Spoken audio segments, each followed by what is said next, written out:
السلام علیکم بچوں، آج ہم اپنے ماحول کی صفائی کے بارے میں بات کریں گے۔ آس پاس کچرا پھینکنے کے اثرات نہ صرف ظاہری صفائی کو متاثر کرتے ہیں بلکہ یہ ہمارے ماحول اور صحت پر بھی شدید منفی اثرات ڈالتے ہیں۔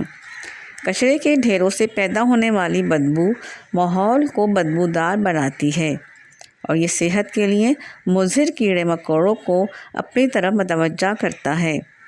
مچھر، مکھیوں اور چوہوں کی موجودگی سے مختلف بیماریاں جیسے کہ ڈینگی، ملیریا اور ٹائیفائڈ پھیلتے ہیں۔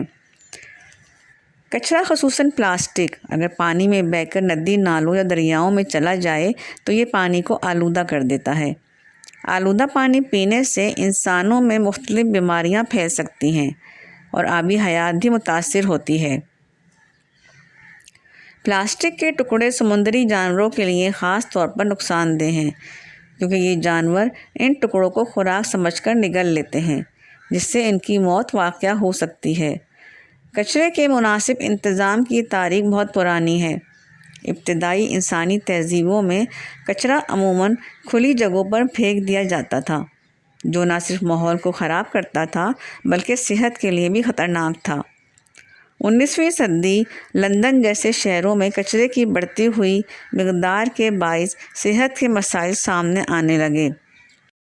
20ویں صدی میں کئی ممالک نے کچرے کے انتظام کے لیے باقاعدہ نظام بنائے۔ 1930 میں امریکہ نے لینڈ فلز استعمال کرنا شروع کیے۔